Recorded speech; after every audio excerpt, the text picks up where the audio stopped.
I have a couple of questions for you. One of them relates to dreaming and waking up. Like you say, waking up in the morning, that's when you are the most able to not have resistance. I feel like I wake up and within a couple of seconds, I'm already feeling resistance. How can I, and then dreaming, sometimes I wake up in the middle of a dream and I feel like it's a bad dream. And so what you think about and what comes to you and how you feel always match. So as we say, you create your own reality. That's how it happens. You're thinking it, you're feeling it, and it's manifesting. You are creating your own dream reality too. And so what you're thinking about and how you're feeling about it is manifesting in your dreams. Your dreams, there is a wonderful way for you to acknowledge what's going on vibrationally, particularly if you're not sensitive to how you've been feeling. And so you're not really keeping up with releasing resistance when it comes.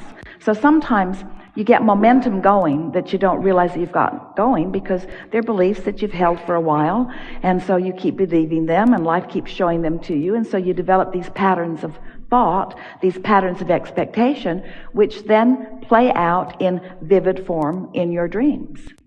So if we were standing in your physical shoes, we would use dreams in this way. We would say when we put ourselves to bed, we would say, I realize that I'm going to dream, because you do whether you realize it or not. I know that I'm going to dream. And when I awaken, if I recall the dream, the first question I'm going to ask myself is, how did it feel? Because that's the most important information that's coming from the dream. Now, as we are dovetailing this conversation of dreams with this conversation of getting on the high-flying disc, we want to say to you that it really, really, really is accurate that when you slumber, you stop the momentum of your thought. But the propensity, the logical sequence of the way you're thinking is not going to change instantly. That's why we're saying it takes about 30 days for you to say, I'm going to care about how I feel in the morning, and I'm going to reach for the best feeling thought that I can find. So what you're reaching for, if you are in the situation that you are, where your thoughts tend to run away with you, sometimes people say, Abraham, it's not like I'm thinking my thoughts, it's like my thoughts are thinking me. And we say that's because there's some momentum going. So if you go to bed at night intending to wake up and say to yourself, I'm going to press the reset button. This reset button, like I'm being born into this physical body, I'm going to be at my most allowing state. I'm going to be at my least resisting state when I awaken in the morning. So just sort of say that to yourself as you go to sleep. And then when you wake up, the important thing is to catch yourself in the very early stages of it. Esther discovered she had to get right out of bed the minute she was conscious, because if she stayed there, her thoughts were likely, they had been sort of wandering toward unwanted thoughts. And so she discovered the other day, she woke up, stayed in bed, woke up again, stayed in bed, woke up again, stayed in bed, and she said, I'm back, because it was a long time. When she woke up, she better get up and she better get focused upon something, otherwise her mind was going to wander into unwanted places, you see. So it's just a matter of caring about how you feel and then just guiding yourself gently. Don't be mean to yourself.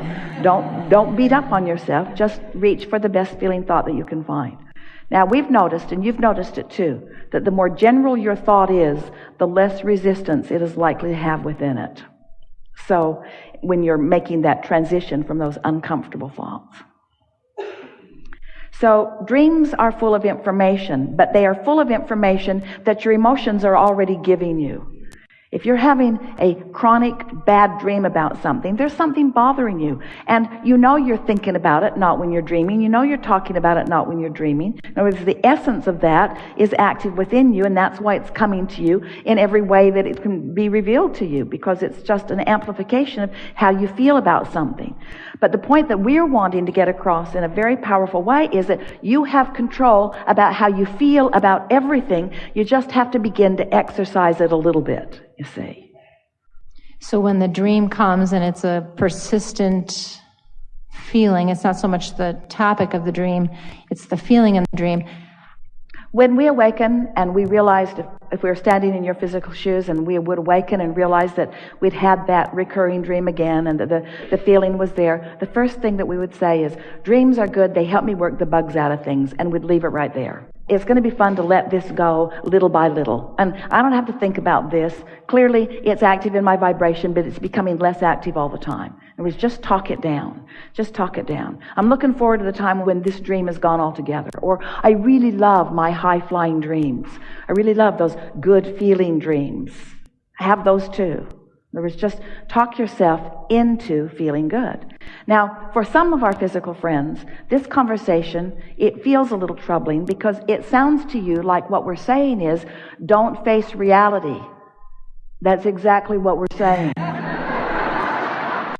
Because facing reality just regurgitates reality. Now, there's plenty of reality that you want to keep replicated in your life experience, but you want to learn to be a more selective sifter. So you want to keep the thoughts that feel the best and leave the thoughts that feel the worst. And so if it's a thought that doesn't feel good, general will slow it down. If it does feel good, more specific will speed it up. But you want to be discerning of which it is. So the first thing that you want to do, anytime you're aware that you're feeling any emotion, is say, good for me, my guidance is really working. This is really a good thing. Esther loves driving. She would drive all day, every day, if she could find a place to go and a reason to go there. And she's pretty good at finding a place to go and a reason to go there, and something to drive therein. And all along many of the highways across the country are those little bumps along the edge of the road. And she really enjoys moving along, and every now and again, bump, especially when she was driving the monster bus. It's big, it wants to take up a lot of room. Bump. And she never took it as an indictment of her morality. She never took it as an indication of her worthiness. She took it as an indication, keep going in this trajectory and you're going off the road. Guidance. Just guidance. Guidance that is easy to correct from. And that's what your emotions are. That's even what all manifestations are about. Just guidance to help you to correct the trajectory. But you do it with the power of your mind. And you mold it by caring about the way you feel. Something more? Did we get there? Yes. I guess related to that is falling out of an airplane. Your analogy with falling out of an airplane. I do that pretty well. And we like that analogy. If you haven't heard it, where have you been? Because it's the analogy that we use the most. But it's like our physical friends say, Abraham, I have fallen out of an airplane and I have no parachute. What do you suggest I do now? And we say, hang on, it will be over in a little bit. And that's momentum, isn't it? And so sometimes there is a trajectory that you haven't practiced what you really want enough, and so that trajectory is going to play itself out. And will continue to play itself out until you replace it with a different trajectory.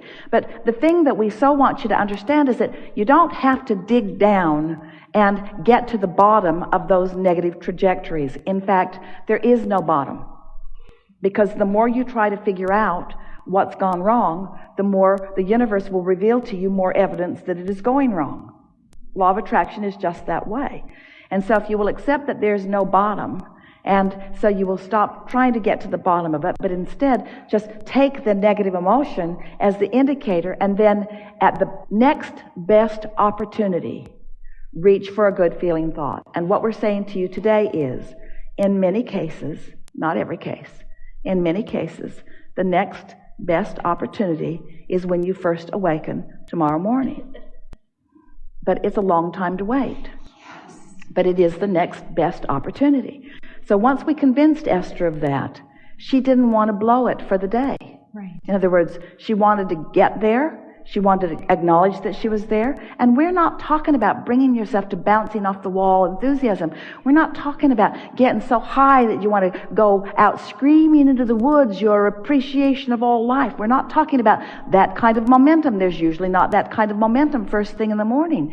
We're just talking about having a feeling of satisfaction, a feeling of well-being, a feeling of right place, right time, a feeling of, isn't this a nice day, a feeling of at oneness with the universe, a feeling of appreciation appreciation that the sun is coming around, whether you can see it behind the clouds or not, a realization that the earth is spinning in its orbit, and all things, most things that are important to you are really, really, really, really, really in a good place, and that everything is working out for you. Just make those general statements to yourself. Find someone who's easy to love and focus on them, or find something that you really appreciate and focus on that, or find something that doesn't have much dynamic in either case and just focus on that. In other words, sometimes Esther will just take a notebook and draw a room and move furniture around in the room just to see how it looks on paper. Just for fun. Not for any reason except that as soon as she gets back to the property, there's a desk she wants to move into the guest house because it would be much more comfortable. She realizes there's no place to really get ready in the guest house, and there's a guest there with no place to really get ready. And so she got out her notebook and had the best time just drawing a place for a guest to get ready in the guest house. See what we're getting at? Mm-hmm. Now, it might not seem like life-changing things, but anything that occupies your mind in a way that feels good to you means you're in vibrational alignment with source energy. So you can hold yourself steadily on things that don't feel very important to you.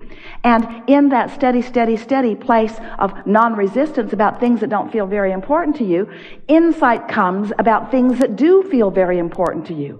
But you can't get to very important things that really feel good to you from an awareness of the very important things that you want are not happening. In other words, there's too much of a vibrational gap, where if you start in the middle, not feeling particularly bad or good, and reach for feelings of satisfaction, as you maintain that sort of momentum, what begins to happen is thoughts begin to flow. And isn't life made up of day-to-day, lifetime experiences? Aren't they the conversations? Isn't it the day-to-day movement that makes up the majority of your life? Don't you really want this moment to be one of satisfaction rather than distress? Don't you want this moment to be one of clarity rather than confusion? Don't you want to feel humorous? Don't you want to feel lighthearted about life and about others? Don't you want to feel eager about what you're doing or interested in your day? Don't you want to feel interested in whatever it is that you're watching on television or reading about? Don't you just love the feeling of energy moving? You know those feelings that we're talking about, and we're wanting to remind you that this is Source reading with you, Source watching with you, Source speaking with you, Source creating with you.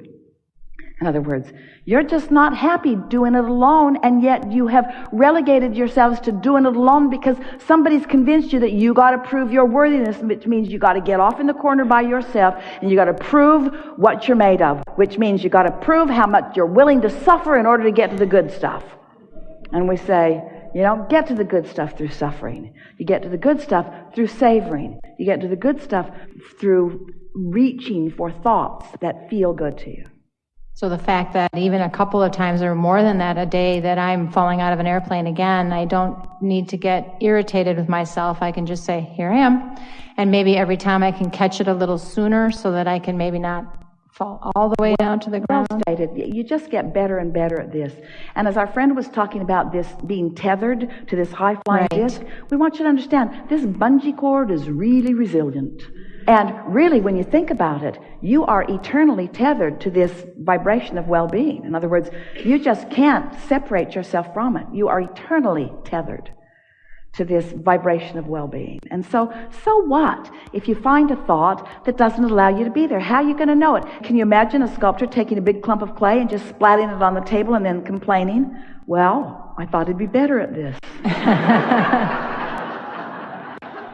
I don't like that at all.